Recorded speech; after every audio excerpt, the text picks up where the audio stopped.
नमस्कार ओडिशा आपण देखुछंती one stop Odia. आज डिसेंबर 6 तारिख। आसंतु जानिनबा सकाळर किछि मुख्य खबर। प्रथम खबर, पर्यटनर स्वर्गरे मृत्युर तांडव चलीछि पर्यटन ऋतु। एबे समस्त बुलाबुली मनस्क, किए राज्य भितर तो किए राज्य बाहर को जाउछि, पुणी किए विदेश भ्रमण ପାଇଁ योजना करुछि। पर्यटन ऋतु सारा विश्वर लोक माने थाईलैंड, वियतनाम, श्रीलंका भली एसीय देशगुड़ी को छुट्टी आसिबा को पसंद करती। प्राकृतिक सौंदर्य हेउ कि संस्कृति एवं सभ्यता बाबद जानिबा को लोक विदेश बुलिया को जाती। किंतु एबे प्रकृतिर कराल रूप पई एही प्रकृतिर तांडव पई पर्यटनर स्वर्ग कह जाउथिया केतक देश रे एबे आतंक खेली जाइछि। Indonesia, Malaysia, Philippines, Thailand, Vietnam, Sri Lanka पर एबे भारत रे मध्य पूर्व एवं दक्षिण पूर्व एशिया रे एही देशगुड़िक प्रकृतिर कधर शिकार। इंडोनेशिया रे पाखापाखि 1300 लोकंक जीवन बात्या परवर्ती बन्या नेइथिया बेले श्रीलंका बन्या पाई मृत्यु संख्या 600 टपिछि। फिलिपाइन्स रे 200 रु अधिक लोक मृत्यु हेबा सह थाईलैंड रे भी 200 टपिछि मृत्यु संख्या। प्रकृतिर तांडव पाई प्राकृतिक शोभाराजी नष्ट हेउथिया बेले केउठी स्थानीय लोकंक जीवन विपद रे सेठारे स्थिति न सुधुरिबा जाए बाहर देशर पर्यटकों को भ्रमण पाई न आसिया को परामर्श दिया जाइछि। परवर्ती खबर, झियो बाहागर पाई 51,000 टंका देबे सरकार। झियो बाहागर पाई आर्थिक सहायता देबे राज्य सरकार। मुख्यमंत्री कन्या विवाह योजनार मार्गदर्शिका जारी कले राज्य सरकार। कन्या विवाह पाई सरकार देबे 51,000 टंका। एही टंका मध्यरु कन्याक अकाउंट को सीधा सड़क 35,000 टंका जीव। विवाह कार्य पाई मिलिबो 6,000 टंका। सेहीपरि 10,000 टंका उपहार देबे सरकार। उपहार मिलिबो पाउंजी, चूड़ी, झुंटिया, बासन। एथिपाई स्वतंत्र गाइडलाइन रखिछंती सरकार। झिओर बयस सर्वनिम्न 18 रु 35 वर्ष और पुअर बयस 21 रु 35 वर्ष होइथिबा आवश्यक। गोटे परिवार केवल जड़े योग्य महिला को एही योजना रे अंतर्भुक्त करा जिवो। गरीब और असहाय परिवार झीओं पई राज्य सरकार प्रणयन करिसेंती गुरुत्वपूर्ण योजना मुख्यमंत्री कन्या विवाह योजना। 2025-2026 आर्थिक वर्षरु 2029-2030 पर्यंत एही योजना बलवत्तर रहिबो। एथिपाई 5 वर्ष रे मोट 59 कोटी 30 लाख टंका रहिछि। एही योजना रे मुख्यतः प्रथम थर विवाह करुवा युवती को एही सुविधा मिल पारिबो। बर कन्या उभय ओडिशार होइथिबा दरकार। विधवा महिला मध्य आउ थरे बाहा हेले एहार लाभ पाई परिबे। एही योजना राज्यर समस्त जिल्ला रे कार्यकारी हेबो। महिला और शिशु कल्याण विभाग पक्षरु सबु जिल्लापाल मानकु चिट्ठी लिखि गाइडलाइन बाबद रे अवगत करा जाइछि। परवर्ती खबर, पाकिस्तान संसद भीतर पसिला गध, भाइराल हैला वीडियो। सोशल मीडिया रे अनेक समय विभिन्न प्रकार मजादार वीडियो भाइराल हुए, जहाँ को देखि हस रखिबार कष्ट होई पड़े। एबे से भली एक वीडियो सामना को आसीछि। शत्रु देश पाकिस्तान रो एही वीडियो भारत रे खूब भाइराल हेउछि। वीडियो रे एक गध किभली संसद भितर पसी समस्त ऊपर आक्रमण करुछि ताहा देखिया को मिलिछि। वीडियो भाइराल हेबा परे गधंक संसद भितर गध पसी जाइथिबार लोके कमेंट करिवा आरंभ करिसेंती। वीडियो रे देखा जाइछि जे संसद रे जरूरी बिल को नै आलोचना चलिथिबा बेले गधटी हठात भितर को पसी जाइथिला, जहा फल रे संसद रो सदस्य माने प्रथमे आश्चर्य होइथिबा बेले परे हसिया को लागिथिले। गध पसिवा देखि सुरक्षा कर्मी माने तुरंत ताकू बाहर करिया को दौड़ी आसीथिले, किंतु गध बाहर को बाहरिया परिवर्ते संपूर्ण भीतर को पसी जाइथिला। एही समय रे से अनेक सांसदों को आक्रमण करिथिबार देखिया को मिलिथिला। समग्र घटनाटी कैमरा रे कैद होइथिबा बेले एबे सोशल मीडिया प्लेटफॉर्म में भाइराल हेबारे लागिछि। परवर्ती खबर, उदयगिरी को लेटिला हाड़भंगा शीत। गोटे दिन में 5 डिग्री तल को खसीगला पारद। किछि दिन व्यवधान पुणी उदयगिरी अंचल को फेरी हाड़भंगा शीत। प्रबल जाड़े थरुची सारा अंचल।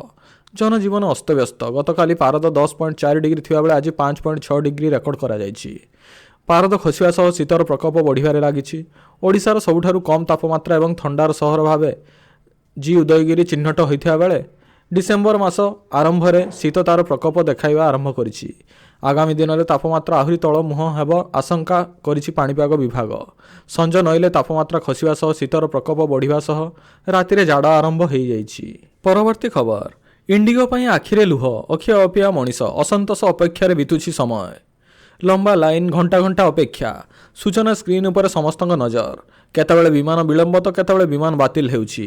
काहाकू मुंबई जिबार अछि तो काहाकू बेंगालुरु, पुणी काहाकू कोलकाता तो काहाकू देशर अन्य को राज्य को बड़ बड़ सहर को। किए मीटिंग पाई घरु आसुथिला तो किए पुणी बाहागर सामिल हेबाकू, आउ किए ता परिवार पाखु फेरुथिला, किंतु पुणी अस्थि विसर्जन पाई जाउथिला। केते आशा केते उत्कंठा सबु इंडिगोर अत्याचार पाई विमानर विभ्राट पाई मौली गला। देशर सर्वबृहत विमान कंपानी ଏହାର ସବୁଠାରୁ ବଡ଼ ବିଶ୍ୱସନୀୟତା ସଂକଟର ସମ୍ମୁଖୀନ ହୋଇଥିବା ବେଳେ ବିଭିନ୍ନ ରୁଟ୍ରେ ବିମାନଗୁଡ଼ିକୁ ବାତିଲ ହୋଇଛି। ଯାତ୍ରୀମାନେ ଶେଷ ମୁହୂର୍ତ୍ତରେ ମେସେଜ୍ ପାଉଛନ୍ତି ଏବଂ ବିମାନ ବନ୍ଦରଗୁଡ଼ିକ ୱେଟିଂ ହଲ୍ରେ ପରିଣତ ହେଉଛି। ଏହି ଅପେକ୍ଷା କାହା ପାଇଁ କାଳ ସାଜୁଛି ତ ପୁଣି କିଏ ବିରକ୍ତ ହୋଇ ଅସନ୍ତୋଷ ଜାହିର କରୁଛି। ହେଲେ ଅନେକ ଲୋକ ବିମାନ ବନ୍ଦରରେ ପରିବାର ସହ ଭୋକ ଉପାସରେ ଦିନ କାଟି ଦେଉଛନ୍ତି। ସେପଟେ ବ୍ୟାପକ ବିମାନ ଉଡ଼ାଣ ବାତିଲ ହେବା ପରେ ଯାତ୍ରୀଙ୍କ ବର୍ଦ୍ଧିତ ଚାହିଦାକୁ ଦୃଷ୍ଟିରେ ରଖି ଭାରତୀୟ ରେଲୱେ ପଦକ୍ଷେପ ନେଇଛି। ସୁଗମ ଯାତ୍ରା ପାଇଁ ବ୍ୟାପକ ପଦକ୍ଷେପ ଗ୍ରହଣ କରିଛି। ମୋଟ 37ଟି ଟ୍ରେନ୍ 116ଟି ଅତିରିକ୍ତ କୋଚ୍ ଯୋଡ଼ାଯାଇଛି। ଏହା ସାରା ଦେଶର 114ଟି ବର୍ଦ୍ଧିତ ଯାତ୍ରା ପରିଚାଳନା କରୁଛି। ପରବର୍ତ୍ତୀ ଖବର, ପାରମ୍ପରିକ ଥାଳିରେ ପରଷାଗଲା ପୁଟିନଙ୍କୁ ବିଭିନ୍ନ ଭାରତୀୟ ବ୍ୟଞ୍ଜନ। ରୁଷିଆ ରାଷ୍ଟ୍ରପତି ଭ୍ଲାଦିମିର ପୁଟିନଙ୍କ ପାଇଁ ଭବ୍ୟ ନୈଶ ଭୋଜି। ରାଷ୍ଟ୍ରପତି ଭବନରେ ତାଙ୍କୁ ସମ୍ପୂର୍ଣ୍ଣ ନିରାମିଷ ଖାଦ୍ୟ ପରଷା ଯାଇଥିଲା। ପୁରା ପାରମ୍ପରିକ ରୀତିରେ ଥାଳିରେ ରଖାଯାଇଥିଲା ଭାରତୀୟ ବ୍ୟଞ୍ଜନ। ଏଥିରେ ବିଭିନ୍ନ ରାଜ୍ୟର ଖାଦ୍ୟ ସାମିଲ କରାଯାଇଥିଲା। ଦକ୍ଷିଣ ଭାରତର ମୁରୁଙ୍ଗେଲି ଚାରୁ, କାଶ୍ମୀରର ଗୁଡ଼ି ଡୁନ୍ ଚଟଣି, କଳା ଚଣା ସିକିମ ପୁରୀର ଷ୍ଟାର୍ଟର ପରଷା ଯାଇଥିଲା। ମେନ୍ କୋର୍ସରେ ଥିଲା ଜାଫ୍ରାନି ପନିର ରୋଲ୍, ପାଳଙ୍ଗ ମେଥି ମଟର ଶାଗ, ତନ୍ଦୁରୀ ଆଳୁ, ଆଚାରୀ ବାଇଗଣ, ଡାଲି ତଡ଼କା ସହ ବିଭିନ୍ନ ଶୁଖିଲା ଫଳ ରଖାଯାଇଥିଲା। ଏଥିରେ ଲଚ୍ଛା ପରଠା, ମଗଜ ନାନ୍, ସତନାନ ରୋଜି, ମିଶି ରୋଟି ଦିଆଯାଇଥିଲା। ବିଭିନ୍ନ ରାଜ୍ୟର ଆଚାର, ସାଲାଡ଼ ଓ ପାମ୍ପଡ଼ ରଖାଯାଇଥିଲା। ଡାଳିମ୍ବ, କମଳା, ଗାଜର ଓ ଅଦାରେ ବିଭିନ୍ନ ପାନୀୟ ପ୍ରସ୍ତୁତ କରାଯାଇଥିଲା। ସୂଚନା ଅନୁଯାୟୀ ରୁଷର ରାଷ୍ଟ୍ରପତି ଭ୍ଲାଦିମିର ପୁଟିନଙ୍କ ସମ୍ମାନରେ ରାଷ୍ଟ୍ରପତି ଭବନରେ ଏକ ରାଜକୀୟ ଗ୍ରାଣ୍ଡ ଭୋଜିର ଆୟୋଜନ କରାଯାଇଥିଲା। ଏଥିରେ ଭୋଜନ ଟେବୁଲରେ ଉଭୟ ଦେଶର ପ୍ରସିଦ୍ଧ ବ୍ୟଞ୍ଜନର ସଙ୍ଗମ ଦେଖିବାକୁ ମିଳିଛି, ଯେଉଁଠି ପୁଟିନ ଏବଂ ତାଙ୍କ ପୁରା ଡେଲିଗେସନ ରାଷ୍ଟ୍ରପତି ଭବନରେ ଉପସ୍ଥିତ ଅଛନ୍ତି ଏବଂ ଭୋଜନର ମଜା ନେଉଛନ୍ତି। ପରବର୍ତ୍ତୀ ଖବର, ଦଳିଦେଲା ଦନ୍ତା ଚାଲିଗଲା ଜୀବନ। ଶନିବାର ସକାଳୁ ସକାଳୁ ଏକ ଅଭାବନୀୟ ଘଟଣା ଘଟିଛି। ହାତୀ ଆକ୍ରମଣରେ ଚାଲିଗଲା ଯୁବକଙ୍କ ଜୀବନ। ମୃତ ଯୁବକ ସୁକୁଳି ବ୍ଲକ ଅନ୍ତର୍ଗତ ଜାମଦାପାଳ ଗ୍ରାମର ଜୁନା ନାୟକ। ଗତ କିଛି ଦିନ ଧରି କରଞ୍ଜିଆ ବନଖଣ୍ଡରେ ହାତୀମାନଙ୍କ ଉପଦ୍ରବ ଲାଗି ରହିଛି।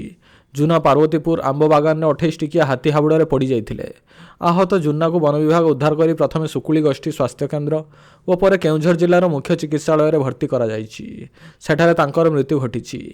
ଏ ଖବର ପରେ ପରିବାରର ଦୁଃଖରେ ଛାଇ ଖେଳିଯାଇଛି। ପରିବାର ଲୋକଙ୍କୁ କହିବା କଥା କି ସକାଳୁ ସକାଳୁ ଜୁନା ଜଙ୍ଗଲକୁ ଯାଇଥିଲେ, ଯାହାଫଳରେ ହାତୀ ହାବୁଡ଼ରେ ପଡ଼ିଯାଇଥିଲେ। ନିଜକୁ ବଞ୍ଚାଇବା ପାଇଁ ଦୌଡ଼ିବାକୁ ଚେଷ୍ଟା କରିଥିଲେ ବି ସେ ବଞ୍ଚିପାରିନଥିଲେ।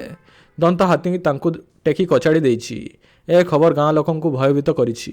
ପରବର୍ତ୍ତୀ ଖବର, ଅକ୍ଷୟ କୁମାରଙ୍କ ଭାଣିଜୀ ସିମରନଙ୍କ ବଲିଉଡ୍ ଡେବ୍ୟୁ। ଏହି ଫିଲ୍ମରେ ଆସିବେ ନଜର। ବଲିଉଡ୍ ଷ୍ଟାର ଅକ୍ଷୟ କୁମାର ପରିବାରରୁ ଜଣେ ଫିଲ୍ମ ଜଗତରେ ପାଦ ଥାପିବାକୁ ଯାଉଛନ୍ତି। ଦେଖିବାକୁ ଖୁବ୍ ସୁନ୍ଦର ମଧ୍ୟ। ଫିଲ୍ମ ଇକ୍ୱିସ୍ ଜରିଆରେ ବଲିଉଡରେ ଏଣ୍ଟ୍ରି କରିବେ ଖିଲାଡ଼ି କୁମାରଙ୍କ ଭାଣିଜୀ ସିମର ଭାଟିଆ। ତାଙ୍କ ଡେବ୍ୟୁକୁ ନେଇ ଅକ୍ଷୟ ଖୁବ୍ ଉତ୍ସାହିତ ଓ ଭାବୁକ ହୋଇଛନ୍ତି। ଇକ୍ୱିସ୍ରୁ ସିମରଙ୍କ ପୋଷ୍ଟରେ ସୋସିଆଲ ମିଡ଼ିଆରେ ସେୟାର କରି ସେ ନିଜର ଖୁସି ଓ ଭାବନା ବ୍ୟକ୍ତ କରିଛନ୍ତି। ଯେଉଁ କୁନି ଝିଅକୁ ସେ କୋଳରେ ଧରି ବୁଲୁଥିଲେ ତାକୁ ଆଜି ଫିଲ୍ମ ଦୁନିଆରେ ପାଦ ଥାପିବା ଦେଖିବା ଅକ୍ଷୟଙ୍କ ପାଇଁ ଅତ୍ୟନ୍ତ ଆବେଗ ଭରା ମୁହୂର୍ତ୍ତ ହୋଇଛି। ଯାତ୍ରା ଜଟିଳ, କିନ୍ତୁ ସେହି ଚମକ, ସଚ୍ଚୋଟତା ଓ ଦୃଢ଼ ସଂକଳ୍ପ ସହିତ ସିମରକୁ ଆଗକୁ ବଢ଼ିବେ ବୋଲି ଅକ୍ଷୟ କହିଛନ୍ତି। ପରବର୍ତ୍ତୀ ଖବର, ପରୀକ୍ଷା ବାତିଲ ପରେ ବାତିଲ ହେବା ଲକ୍ଷ ଲକ୍ଷ ପିଲାଙ୍କ ସ୍ୱପ୍ନକୁ ଧୂଳିସାତ କରୁଛି ନବୀନ ପଟ୍ଟନାୟକ।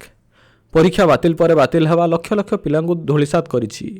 ଏଏନ୍ଏମ୍ ପରୀକ୍ଷା ବାତିଲ କରି ରାଜ୍ୟ ବିଜେପି ସରକାର ପୁଣି ହଜାର ହଜାର ଆଶାୟୀଙ୍କ ଭବିଷ୍ୟତ ଅନ୍ଧାରକୁ ଠେଲି ଦେଇଛି।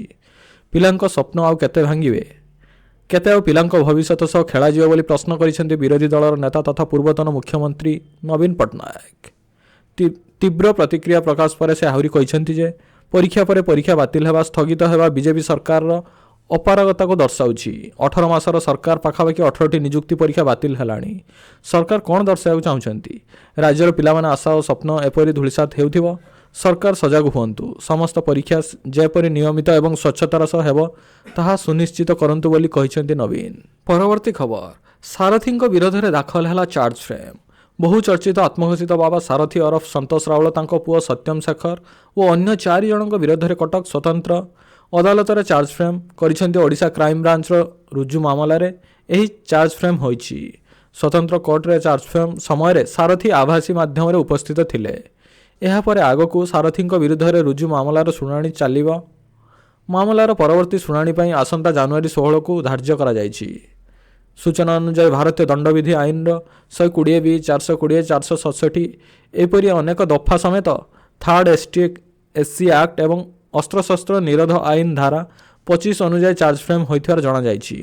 ନିଜକୁ ଭଗବାନ ବୋଲି ପରିଚୟ ଦେବା, ନିଜ ହାତରୁ ମହୁ ଝରୁଥିବା ବୋଲି କହି ଠକେଇ କରିବା ଆଦି ଅଭିଯୋଗ ସାରଥୀଙ୍କ ନାମରେ ରହିଛି। ପରବର୍ତ୍ତୀ ଖବର, ଓଡ଼ିଶାରେ ବଢ଼ୁଛି ବିଦେଶୀ ପର୍ଯ୍ୟଟକଙ୍କ ସଂଖ୍ୟା।